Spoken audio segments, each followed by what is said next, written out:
But I want to show you a clip from some of that unpublished footage. Again, remember what the request is for, to help identify the rioters, because we had a camera. But look at this.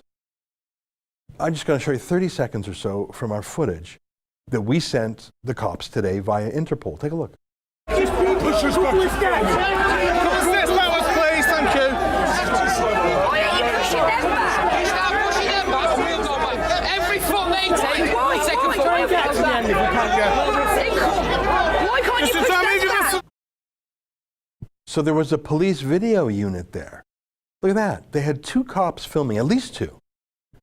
They had a surveillance squad there. One of them is on a video camera on a monopole. That's what that long stick is called. The other looks like a still photo, but you can record video on it too. But look who they were pointing their cameras at. Not the rioters who were 50 feet behind them the other way. They were filming every single face of every single Tommy Robinson supporter. I don't know if you heard that woman hollering in that clip there. Why don't you push them back? She said, a woman, first of all. The rioters were all young men. And the woman was being pushed away. The woman was being filmed. The rioting Muslim men in masks, no problem, mate.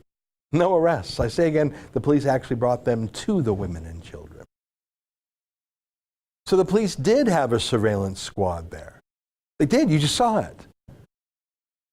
But their instructions were film all the faces of Tommy Robinson supporters. They didn't make one arrest of the rioters that day. Police do this at all Tommy events. They film every face in the crowd. Here's a photo I took at the surveillance squad. Again, a camera. It's on a bit of a body holster you can see there. Outside the Old Bailey in July, on the day that Tommy Robinson was sentenced to prison for contempt of court. Get every face on camera was his instruction.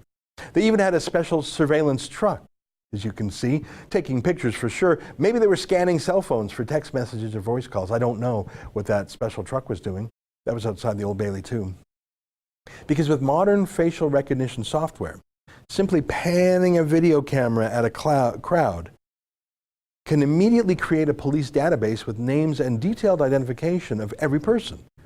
It'll immediately associate your face with your name, your phone number, your home address. You can compare it against any other police database, criminal records, taxes, whatever. So you had 3,000 people at Tommy Robinson rally. Police go there and just slowly catch each face. And now they have a 3,000 person database of who was there. Not just the pictures, the names, using facial recognition software. I bet Tommy himself doesn't know the names of all 3,000 people who were at his rally. The police do.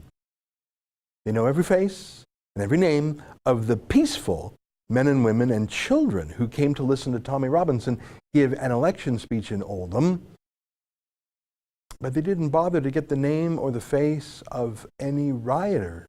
I mean, why bother, right? They didn't arrest them. Who cares? I mean, what are they going to do? There are already 23,000 jihadists in the United Kingdom, 3,000 of whom are a serious enough threat, imminent enough threat, that they're actually under 24-hour surveillance by the police. Not sure what good that does anyways if they're driving and suddenly swerve onto the road on a bridge in London and kill people as they do. So really, adding another few hundred rioters to the list, it's not like they prosecute or jail or deport them. And most of them are born in the UK now anyway, so deport them to where? Send them to prisons? Prisons that are halal, that are run by Muslim prison gangs? The police don't even bother anymore. What they do want to do is list and arrest Tommy's supporters, pictures of all of them. Just like they do in communist China. That's an excerpt from the Ezra Levant Show, which is a show I do every day. I do a monologue, interview an interesting guest, and then I read my hate mail. But you've got to subscribe to it, which you can do at premium.rebelnews.com.